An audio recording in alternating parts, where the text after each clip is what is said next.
Hello friends, target नसेस classes के online platform पे आपका स्वागत है। आज हम बहुत ही इंपॉर्टेंट टॉपिक के बारे में डिस्कस करेंगे जो अपने रीनल सिस्टम का टॉपिक है और नॉस्टेट एग्जाम में क्वेश्चन पूछे भी जाते हैं। तो नॉस्टेट के हिसाब से बहुत ही ये इंपॉर्टेंट है। तो आज हम जो डिस्कस करेंगे उस टॉपिक का आपका नाम है नेफ्रोटिक सिंड्रोम। कौन सा? Nephrotic syndrome. इस नेफ्रोटिक सिंड्रोम को पढ़ने से पहले अपने को पता होना चाहिए नेफ्रोटिक सिंड्रोम जो डिजीज है ये किसकी डिजीज होती है। ये डिजीज होती है आपके रीनल सिस्टम में। किसकी होती है? रीनल सिस्टम की। और रीनल सिस्टम में भी जो अपना मोस्ट इंपॉर्टेंट अपने को पता है, हम जो पढ़ते हैं वो पढ़ते हैं किडनी के बारे में। तो ये चीज भी अपने को पता होनी चाहिए कि किडनी क्या होती है, कहाँ सिचुएटेड होती है, क्या स्ट्रक्चर होती है और किडनी की स्ट्रक्चरल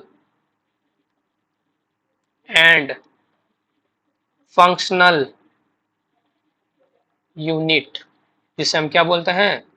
नेफ्रॉन। इस नेफ्रॉन के बारे में जब हम डिस्कस करेंगे तो इस डिजीज के बारे में आपका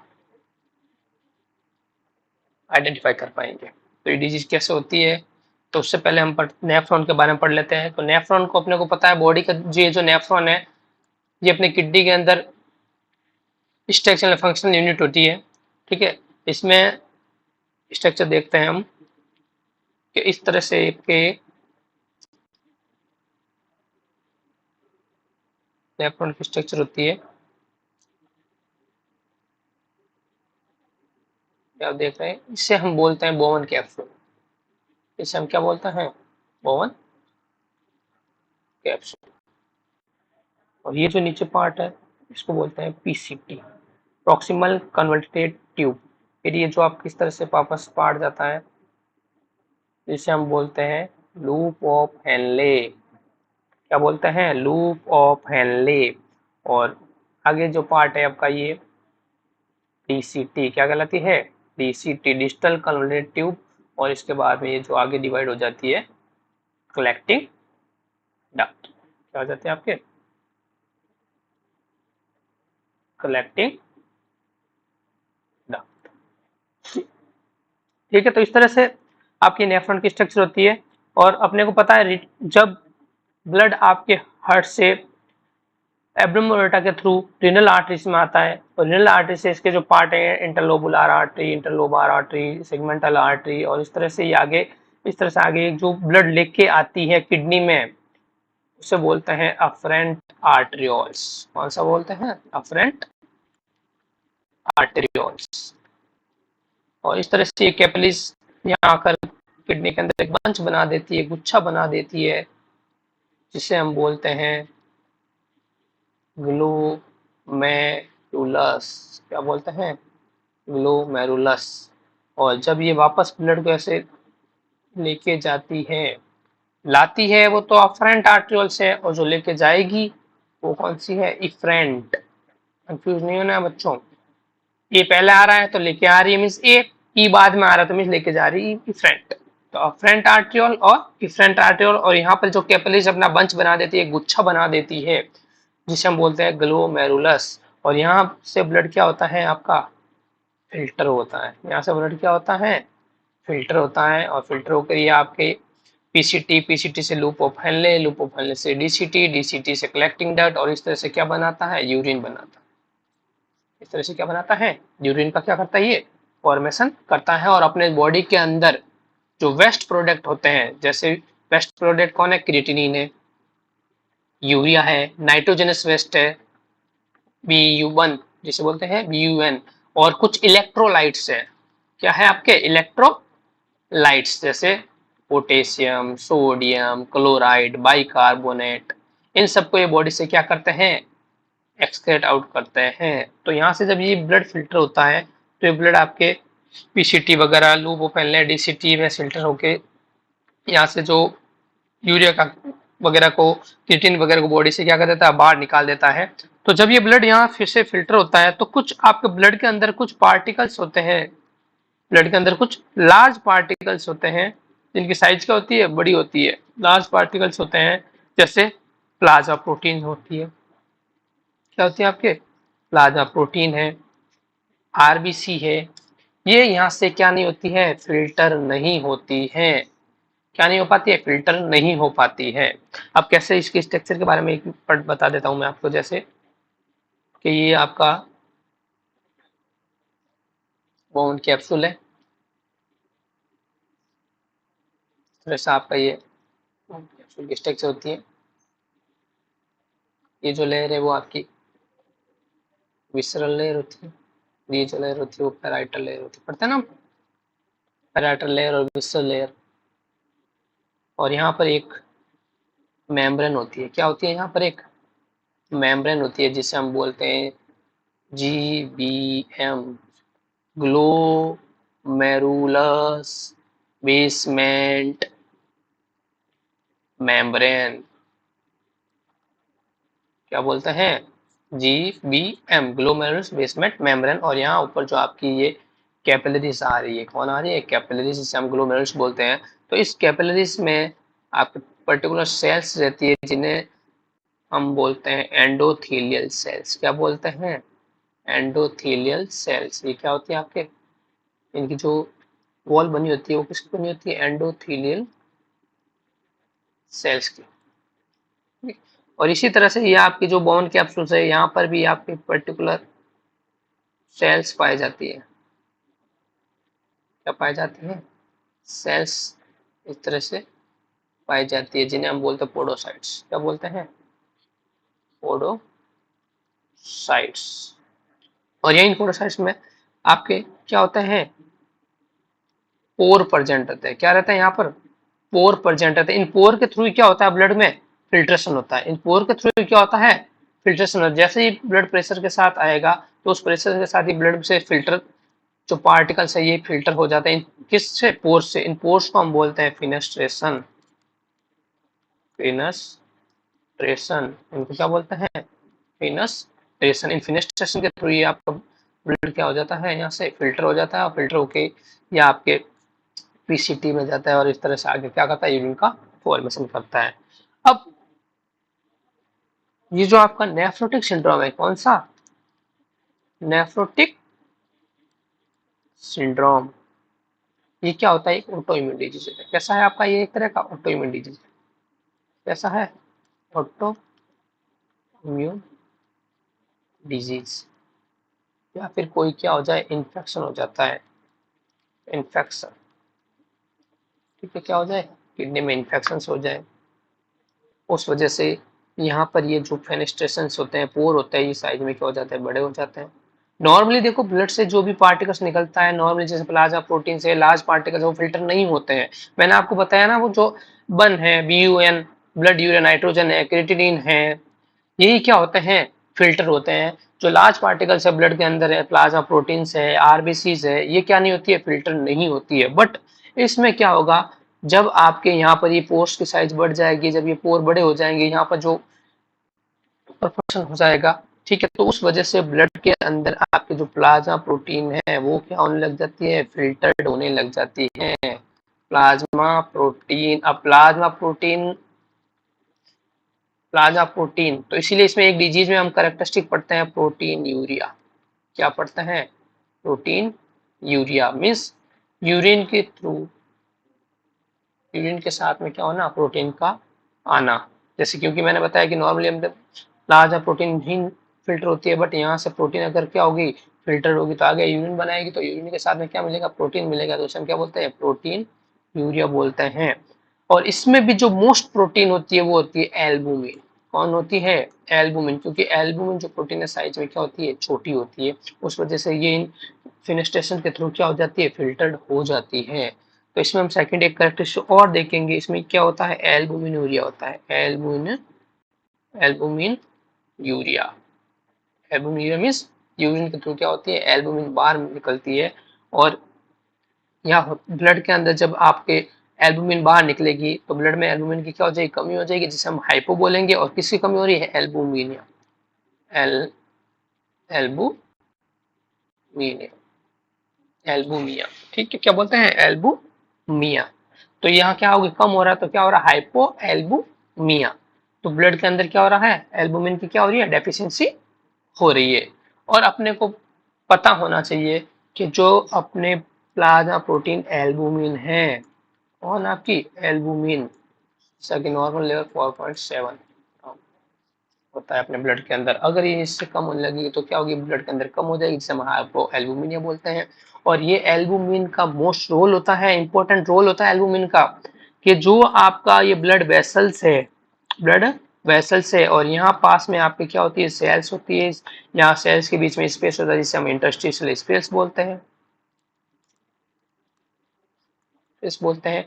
तो ये एल्बुमिन क्या करते हैं, जो ब्लड के अंदर वाटर है, किस क्या ब्लड के अंदर वाटर है, इसको वेसल्स के अंदर बनाए रखने का काम करता है। क्या करता है, ब्लड के अंदर इस वाटर को बनाए रखने का काम करता है। मीन्स कहने का मतलब एक प्रेशर को मेंटेन करती है, जिसे हम बोलते हैं ऑन्कोटिक प्रेशर। क्या बोलते हैं, ऑन्कोटिक प्रेशर। ये क्या करती है, ऑन्कोटिक प्रेशर को क्या करती है, मेंटेन करती है। नॉर्मल ऑन्कोटिक प्रेशर आपका होता है 25 mm ऑफ Hg।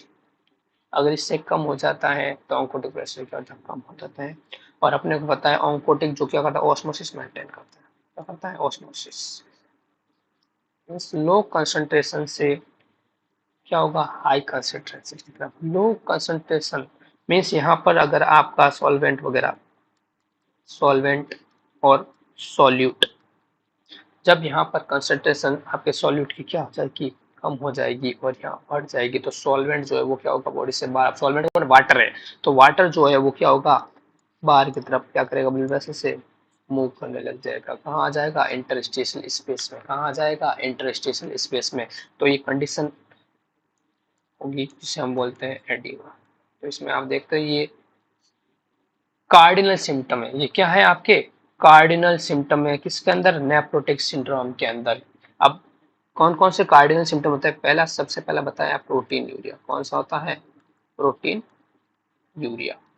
सेकंड जो होता है वो होता है हाइपो एल्बुमिनिया, हाइपो एल्बुमिनिया, हाइपो एल्बुमिया। और थर्ड जो होता है वो होता है एडिमा।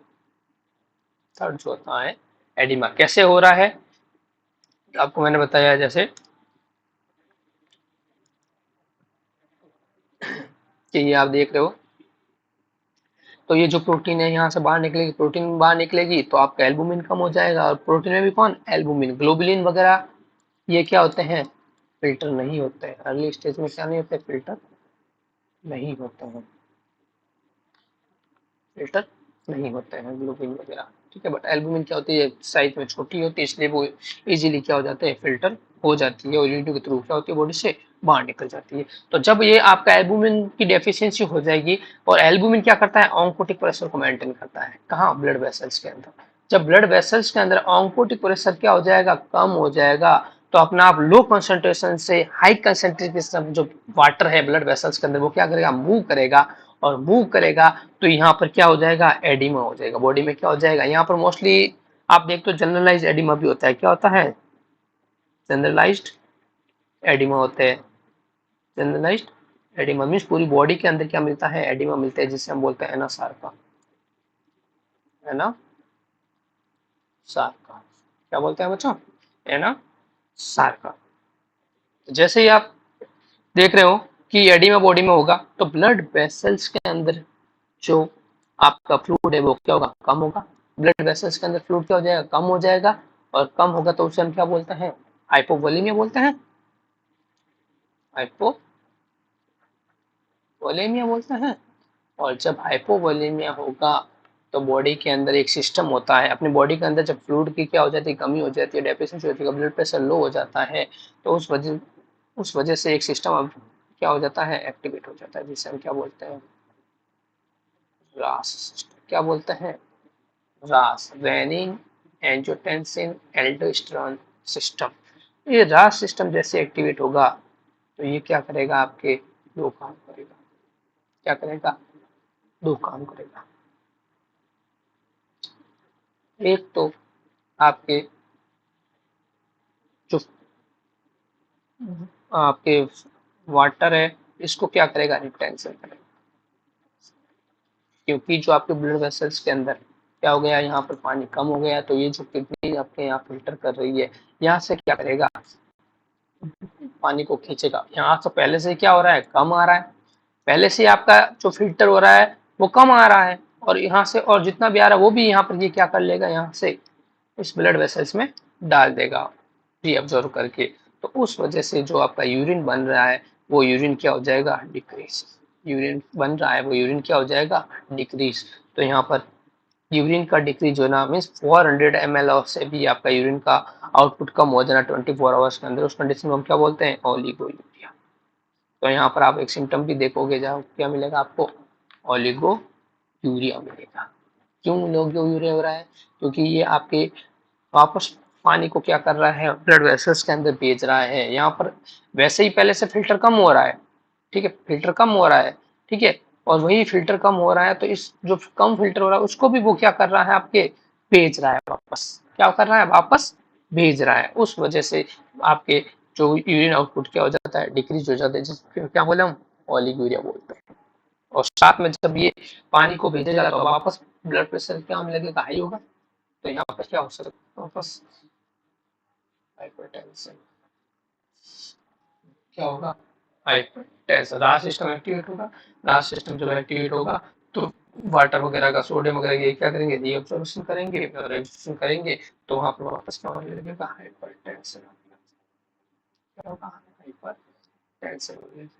और जब एल्बुमिन की यहाँ पर क्या हो रही है, आपकी बॉडी में डेफिशिएंसी हो रही है, किसकी, एल्बुमिन की क्या हो रही है, मीन्स एल्बुमिन बाहर निकल रहा है, तो बॉडी में तो कम हो रहा है, हाइपोएल्बुमिनिया हो रहा है। तो हाइपोएल्बुमिनिया हो रहा है, तो ये जो एल्बुमिन बनाता है ऑर्गन, वो कौन होता है आपका, लीवर। कौन होता है आपका, लीवर। अब लीवर के पास में मैसेज आएगा कि भाई आप इस बॉडी में एल्बुमिन को क्या करो, फॉर्मेशन करो, क्यों, हमारे ब्लड के अंदर एल्बुमिन की क्या हो गई है, डेफिशिएंसी हो गई है, तो आप इसको फॉर्मेशन करो। तो लीवर बेचारा क्या करेगा, एल्बुमिन को क्या करेगा, फॉर्मेशन करेगा। और अपने को पता है लीवर के अंदर एक प्रोटीन बना था, लीवर प्रोडक्शन ऑफ प्रोटीन करता है, साथ में कोगुलेशन फैक्टर को भी क्या करता है, ये प्रोडक्शन करता है, और क्या करता है, ये लिपिड का भी, ठीक है। तो लीवर बनाता क्या है आपके बॉडी के अंदर, लिपोप्रोटीन। क्या बनाता है, लिपोप्रोटीन, मीन्स लिपिड बनाएगा और साथ में क्या प्रोटीन बनाएगा। जब लिपिड अलग होगी और प्रोटीन अलग होगी, प्रोटीन मीन्स एल्बुमिन, जो जब प्रोटीन अलग होगी और लिपिड अलग होगी, तो प्रोटीन जो एल्बुमिन है वो तो यूरिन के थ्रू बॉडी से वापस क्या हो जाएगी, बाहर निकल जाएगी। जो प्रोटीन है एल्बुमिन, वो वापस, क्योंकि ठीक थोड़ी हुआ, डिजीज ठीक नहीं हुई, यहाँ पर हम पढ़ रहे हैं कि डिजीज में से जो भी आपका आ रहा है फिल्टर, वो प्रोटीन एल्बुमिन है, वो क्या हो रही है, बॉडी से बाहर निकल रही है, फिल्टर्ड हो रही है। तो ये जैसे प्रोटीन यहाँ बढ़ेगी, तो लेकिन यूरिन के थ्रू ये क्या हो जाएगी, वापस वॉश आउट हो जाएगी, बॉडी से बाहर निकल जाएगी। लेकिन अब ब्लड के अंदर जो लिपिड है वो तो कहीं नहीं जाएगी ना, लिपिड तो बढ़ती रहेगी, लिपिड का लेवल क्या होता रहेगा, ब्लड में बढ़ता रहेगा। तो जब लिपिड का लेवल बढ़ता है तो उस कंडीशन को क्या बोलेंगे हम, बढ़ने को क्या बोलते हैं, हाइपर। और कौन बढ़ रहा है, लिपिड, किसके अंदर, ब्लड के अंदर, तो हाइपर लिपिडेमिया, क्या हो जाएगा, हाइपर लिपिड। तो यहाँ पर एक टेस्ट और देखने को मिलता है, हाइपर लिपिडेमिया, ठीक है।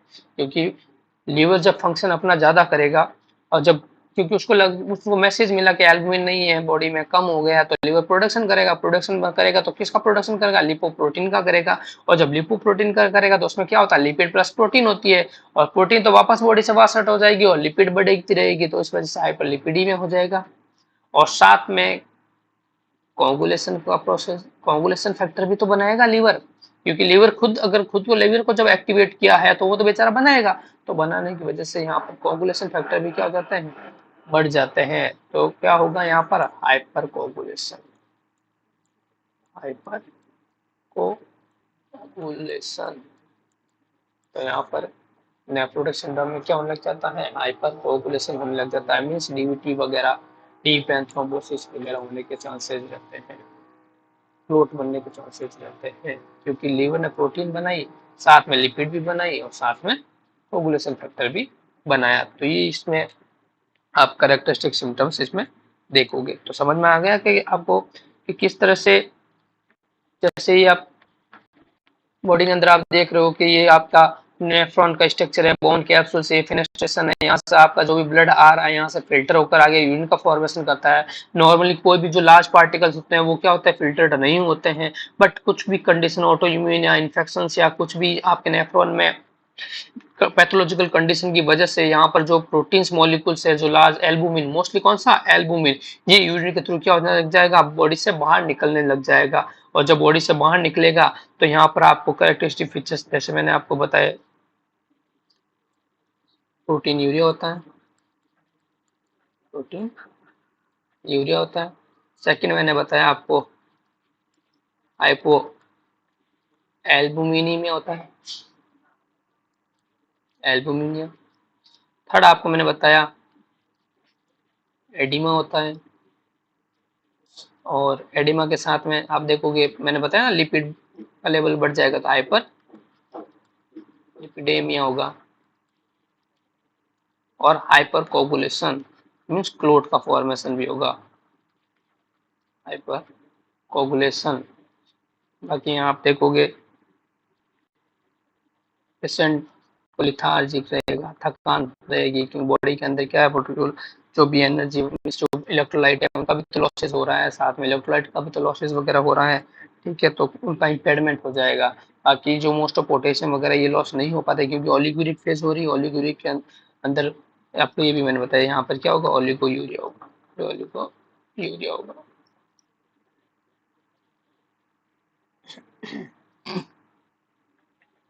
और जो भी रास सिस्टम एक्टिवेट होगा, रास सिस्टम एक्टिवेट होने की वजह से ये क्या होगा, हाइपरटेंशन भी होता है, क्योंकि वाटर के अंदर रिटेंशन करवाएगा और रास सिस्टम एक्टिवेट जो वाटर जो भी अब मान लो वो क्या कर रहा है, यहाँ से जो वाटर है ये यहाँ से ब्लड में डाल रहा है, क्या कर रहा है, यहाँ से ब्लड में डाल रहा है, लेकिन ब्लड में कम क्या है, एल्बुमिन, कम क्या है, एल्बुमिन। और ये क्या नहीं मेंटेन करेगा, ऑन्कोटिक प्रेशर, क्या मेंटेन नहीं करेगा, ऑन्कोटिक प्रेशर। और जब ऑन्कोटिक प्रेशर मेंटेन नहीं होगा ब्लड के अंदर तो ये पानी क्या होगा, वापस बाहर, जो पानी आएगा वापस बाहर, तो यहाँ पर बनता रहेगा एडिमा, लेकिन पानी तो अंदर रहेगा नहीं, ठीक है। तो इस तरह से ये इसकी क्लिनिकल फीचर्स मिलते हैं।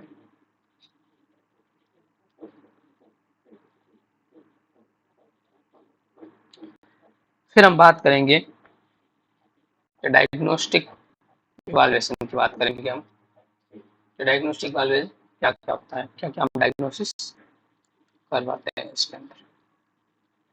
तो मोस्ट ऑफ अपने को पता है कि यहाँ प्रोटीन का लॉस हो रहा है, इस डिजीज के अंदर प्रोटीन का लॉस हो रहा है, तो प्रोटीन का लॉस हो रहा है तो सबसे पहले यूरिन कराओ, क्या कराओ, यूरिन टेस्ट, यूरिन आरएम करेंगे, यूरिन सीएस करेंगे, कोई बैक्टीरियल ग्रोथ तो नहीं है, इन्फेक्शन तो नहीं है, 24 आवर यूरिन प्रोटीन भी करेंगे, 24 घंटे का पेशाब इकट्ठा करेंगे और उसमें प्रोटीन को देखेंगे कि प्रोटीन यूरिन के थ्रू कितनी बाहर निकल रही है, और पीसीआर करते हैं, albumin, creatinine ratio, albumin creatinine का क्या रेशियो है, पीसीआर करते हैं, पीसीआर भी करते हैं। प्रोटीन मीन्स इसमें आप एल्बुमिन, मोस्ट एल्बुमिन देख रहे हो, बट इसमें प्रोटीन दूसरी जो ग्लोबुलिन है, फाइब्रोक्टिन है, जो फाइब्रिनोजन वगैरह, इनको भी आप क्या करते हो, चेक करते हो। Protein creatinine ratio,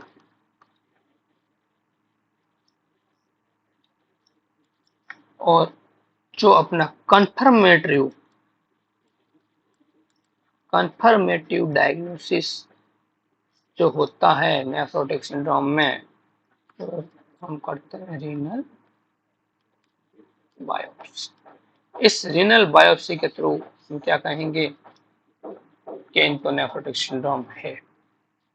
renal biopsy क्या है, आपका कन्फर्मेटिव टेस्ट है, क्या है आपका कन्फर्मेटिव टेस्ट है। अब यूरिन का सैंपल कैसे कलेक्ट करने के लिए बोलेंगे, यूरिन सीएस कैसे कलेक्ट करें, मोस्ट ऑफ हम जो सैंपल है वो मॉर्निंग में कलेक्ट करवाते हैं पेशेंट को, मॉर्निंग जो भी अगर मान लो आप कल्चर कर रहे हो वगैरह, या आप जो आरएम कर रहे हो माइक्रोस्कोपी,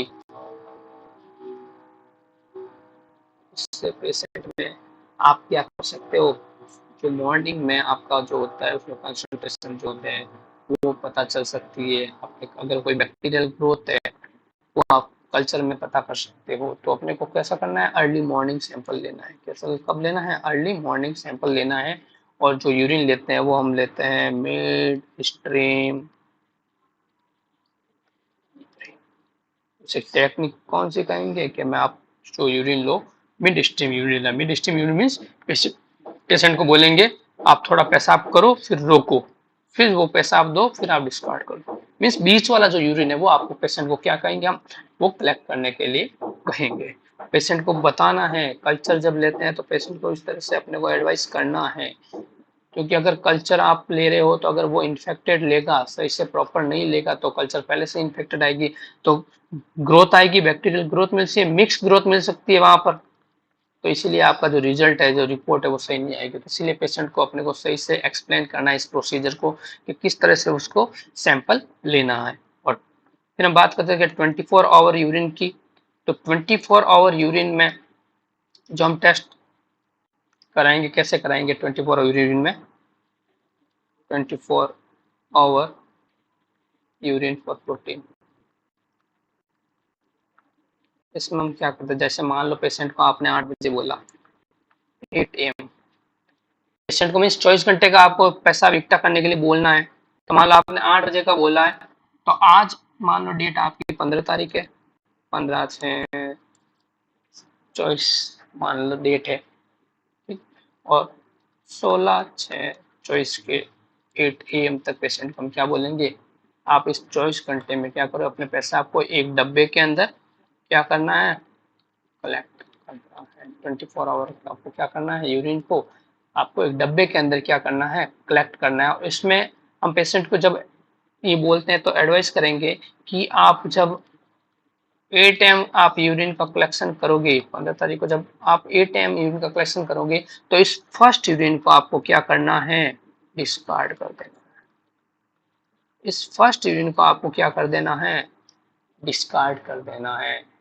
और जो लास्ट 8 बजे, मान लो पेशेंट 8 बजे, तो जरूरी नहीं कि 8 बजे ही करे, वो मान लो 8:15 कर रहा है या 8:30 कर रहा है, तो इस यूरिन को आपको क्या करना है, ऐड करना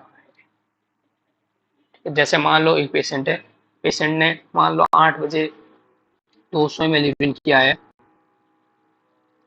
8 AM को 200 ml यूरिन किया है, फिर उसने आपके 12 बजे 600 ml यूरिन किया है, फिर आपका वापस 5 बजे 200 ml किया है, फिर वापस 8 बजे 200 किया है 8 PM, और फिर रात को 12 बजे उसने 400 ml किया है, फिर सुबह 4 बजे उसने 200 ml किया है, और सुबह 9 बजे उसने 300 ml किया है।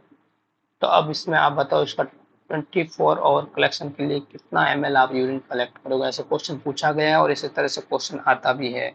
मोस्ट इम्पोर्टेंट इस तरह से क्वेश्चन पूछा जाता है 24 आवर में से। तो मैंने जैसा बताया कि हम मान लो ये आपके जो डेट है, मान लो 15 तारीख के लिए हमने इस पेशेंट को बोला है, और ये आपकी डेट जो 8 AM हो गई है 16 की, ठीक है। तो जब आप पेशेंट को ऐसे बोलोगे, तो पेशेंट जब 8 बजे उसका 200 ml यूरिन आया, तो मैंने बताया इस यूरिन को क्या करना है, कलेक्ट नहीं करना है। इस यूरिन को आपको क्या करवाना है, पेशेंट से डिस्कार्ड कराना है। तो इस 200 ml को हम क्या नहीं करेंगे, ऐड नहीं करेंगे। नेक्स्ट जो 600 ml है उसको ऐड करेंगे, नेक्स्ट 200 उसको ऐड करेंगे, 200 इसको भी ऐड करेंगे, ये 400 इसको भी ऐड करेंगे, और ये 200 इसको भी ऐड करेंगे। और जो 9 बजे, हम कहेंगे सर 8 बजे तक की तो बोला हमें, तो नहीं, क्योंकि जो बना है यूरिन वो 8 बजे पहले से यूरिन बना हुआ है, तो जो यूरिन किडनी अब करेगी 9 बजे कर रही है चाहे 10 बजे, वो पेशाब जब मान लो आपने 8:30 उठाया, पेशेंट को 9 बजे उठाया, बोला आप यूरिन कर लो जितना भी आ रहा, तो जब पेशेंट यूरिन करेगा तो उसको भी आपको क्या करना है, उसमें ऐड करना है। तो इस तरह से ये जो यूरिन है इनको हम क्या कर लेंगे, ऐड कर लेंगे, और इस 200 ml को ऐड नहीं करेंगे। आया समझ में बच्चों। तो इस तरह से हम क्या करते हैं, 24 आवर यूरिन प्रोटीन का सैंपल क्या करते हैं, कलेक्ट करते हैं। नेक्स्ट जो आपकी मैंने बताया रीनल बायोप्सी। अब जो रीनल बायोप्सी होती है, रीनल बायोप्सी में एक इस तरह से एक गन आती है, गन गन बायोप्सी बोलते हैं इसे। इस तरह से गन आती है जिसमें आगे इतनी नीडल लगती है, बायोप्सी नीडल, ठीक है। इसमें एक यहाँ पर आपके पर्टिकुलर जो यहाँ पर नीडल होती है इसको पंच किया जाता है, मीन्स यहाँ पर एक लगा होता है जिसमें पीछे खींचते हैं फिर इसको पंच करते हैं। तो यहाँ पर जब पेशेंट का मान लो यहाँ पर ये किडनी है तो यहाँ पर ये हम ऐसे इंसर्ट करके और पंच करते हैं, तो ये जो सैंपल है इसमें अपना आप यहाँ बायोप्सी का सैंपल यहाँ पर हो जाता है। और फिर हम एक इसमें स्टाइल कंटेनर में इसको फॉर्मेलिन और एक NS नॉर्मल सलाइड के अंदर दो सैंपल को हम क्या कर देते हैं, इनके अंदर कलेक्ट कर देते हैं और इनको साइटोपैथोलॉजी में भेज देते हैं। साइटोपैथोलॉजी, क्योंकि इनको अपने को स्ट्रक्चर पता करनी है ना, किडनी के स्ट्रक्चर सेल के अंदर जो है, तो यहाँ साइटोपैथोलॉजी में हम किसको क्या होता है, सैंपल को भेज देते हैं। ये होती है रीनल बायोप्सी। रीनल बायोप्सी तो ये होता है आपका डायग्नोस्टिक इवाल्युएशन। नेक्स्ट हम पढ़ेंगे ट्रीटमेंट। नेक्स्ट है ट्रीटमेंट। ट्रीटमेंट के अंदर पढ़ते हैं medical treatment. Medical treatment, medical treatment means pharmacological treatment. जो ड्रग ऑफ चॉइस मानी जाती है, मोस्ट ऑफ ड्रग है वो हम देते हैं स्टेरॉइड। क्या देते हैं, स्टेरॉइड। यहाँ पर हम क्या देते हैं, स्टेरॉइड। स्टेरॉइड में ओमना कॉर्टिल, ब्रांड नेम है ओमना कॉर्टिल। कंटेंट जो होता है उसको बोलते हैं प्रेडनिसोलन। प्रेडनिसोलन, ठीक है। तो यहाँ पर हम स्टेरॉइड यूज करते हैं जो नाम है ओमना कॉर्टिल। ये इन्फ्लामेशन, देखो ये जो है ये इन्फ्लामेशन को ट्रीट करती है। बट हाँ यहाँ पर नेफ्रोटिक सिंड्रोम में क्यों यूज करते हैं, टू प्रिवेंट और डिक्रीज प्रोटीन यूरिया। किसको ठीक करने के लिए हम यूज करते हैं, प्रोटीन यूरिया को कम करने के लिए यहाँ पर हम स्टेरॉइड को क्या करते हैं, यूज करते हैं। क्वेश्चन पूछा जाता है कि आप नेफ्रोटिक सिंड्रोम वाले पेशेंट के अंदर ओमना कोर्टिन टैबलेट दे रहे हो, तो ये ओमना कोर्टिन टैबलेट क्या करेगी, to decrease pain, to decrease inflammation, to decrease infection, to decrease proteinuria, to decrease proteinuria. तो आपको क्या लिखना है, ये क्या करती है, प्रोटीन यूरिया को क्या करता है, डिक्रीज करता है। तो इस तरह से आप ओमना कोर्टिल है, MPS इंजेक्शन, हम MPS भी यूज करते हैं हॉस्पिटल्स वगैरह में। 500 mg, 1 ग्राम, कितना डोज देना है वो पेशेंट के वेट के अकॉर्डिंग हम क्या करते हैं, डोज यूज करते हैं। MPS for 5 days। ये तो आपके थोड़े लंबे टाइम चलती हो। और ये एक बात याद रखना हमेशा कि जिनको भी हम स्टेरॉइड देते हैं, जिनको भी हम स्टेरॉइड थेरेपी देते हैं, उनमें कभी भी सडन हम स्टॉप नहीं करते हैं।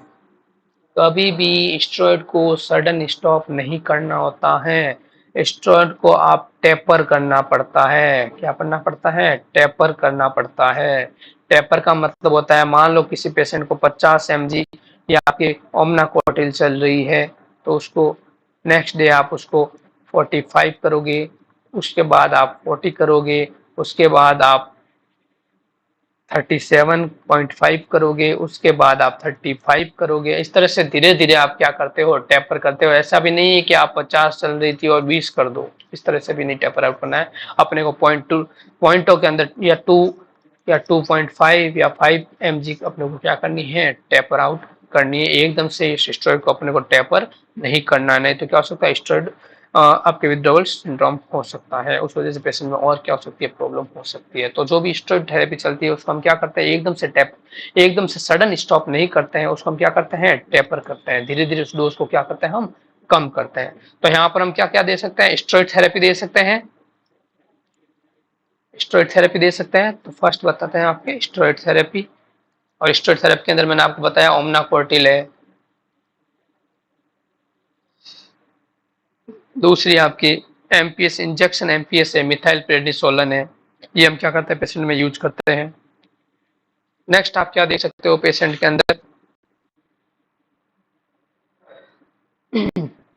डायोटिक्स दे सकते हो। और आपके जो ओलिगोरिया डायोटिक्स में हम क्या देते हैं, लक्सिस देते हैं, प्रोसामाइड क्या देते हैं, प्रोसेमाइड और डाइटोर, और क्या देते हैं, डाइटोर, टोर्सेमाइड। और क्या दे सकते हैं, अगर ब्लड प्रेशर वगैरह हाई है उसमें एंटी हाइपरटेंसिव दे सकते हैं, एंटी हाइपरटेंसिव ड्रग्स दे सकते हैं, एम्लोलिपिन है, निफिडिपाइन है, ये हम यूज कर सकते हैं। और क्या देख सकते हैं हम पेशेंट में, एंटीकोगुलेंट, क्यों मैंने बताया हाइपरकोगुलेशन होता है तो एंटीकोगुलेंट, एंटीकोगुलेंट में आप वारफेरिन वगैरह टैबलेट है, ये आप क्या कर सकते हो, यूज कर सकते हो, वारफेरिन वगैरह क्या कर सकते हो, यूज कर सकते हो। लिपिड लोवरिंग एजेंट भी देते हैं, लिपिड लोवरिंग, क्योंकि हाइपरलिपिडी में हो रहा है, लिपिड लोवरिंग एजेंट, इससे बोलते हैं स्टेटिन्स, स्टेटिन्स है ना, जैसे एटोरावास, एटोरावास डोज अब किसी को 20 अकॉर्डिंग टू पेशेंट नीड। तो इस तरह से हम ये क्या करते हैं, मेडिकल मैनेजमेंट यूज करते हैं। जो मोस्ट ऑफ ड्रग्स वो हम स्टेरॉइड यूज करते हैं, वहीं हम डायोटिक्स भी यूज कर सकते हैं, डाइटोर है, टोर्सामाइड जिसे बोलते हैं, लेसिस है, फ्रुसामाइड है, एंटी हाइपरटेंसिव, अगर ब्लड प्रेशर ही है, हाइपरटेंशन है तो एंटी हाइपरटेंशन हम यूज कर सकते हैं। कोगुलेशन, क्योंकि हाइपर कोगुलेशन होता है तो उसके लिए हम एंटी कोगुलेंट यूज करते हैं, जैसे वारफेरिन वगैरह है उसको यूज करते हैं। और लिपिड लोअरिंग एजेंट जैसे एटोरावास्टिन वगैरह है, हाइपरलिपिडी में है पेशेंट को तो उसको ट्रीट करने के लिए एटोरावास्टिन वगैरह क्या करते हैं, हम यूज करते हैं। नेक्स्ट जो आपका है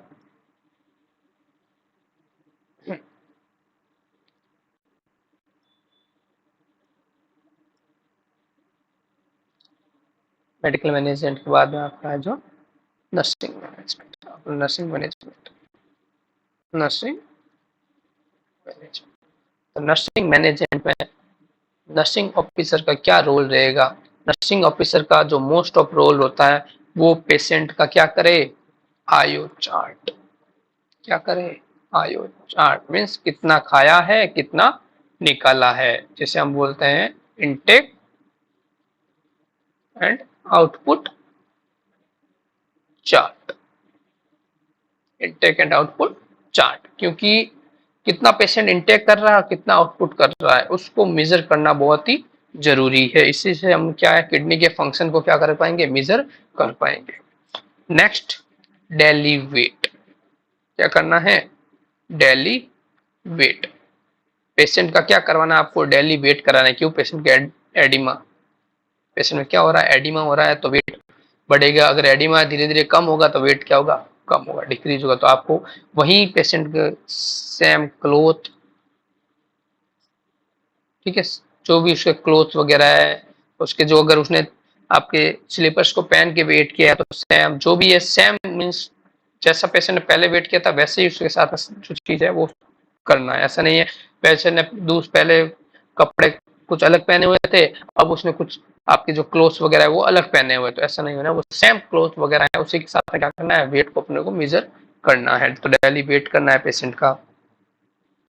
फिर स्किन केयर, क्या करनी है पेशेंट की, स्किन केयर, क्योंकि यहाँ पर जब एडिमा वगैरह होगा तो जो इन्फेक्शन होने के चांसेस है,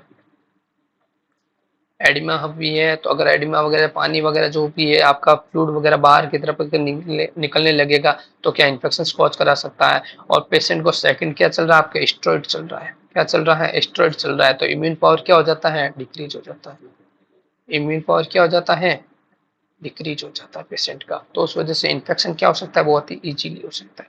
तो अपने को पेशेंट के अंदर क्या करना है, स्किन केयर करनी है, पेशेंट को अवॉइड करना है क्राउडेड प्लेस के अंदर जाने से, पेशेंट को बताना है कि आपको क्राउड जहाँ पर भीड़ भाड़ है वहां पर आपको नहीं जाना है, कोई भी जिसको इन्फेक्शन है, जो पेशेंट बैठा है आपके पास में उसको इन्फेक्शन है या उसको कुछ भी ऐसा तरह का फेरेंजाइटिस हो रखा है, तो उसके पास में आपको नहीं बैठना है। अगर आप वहां पर हो तो आपको क्या करना है, यूज करना है, मास्क यूज करना है, ताकि ड्रॉपलेट इन्फेक्शन से क्या कर सकते हैं, प्रिवेंट कर सकते हैं। ठीक है, तो इस तरह से पेशेंट को अपने को कहना है मेटिकुलस केयर।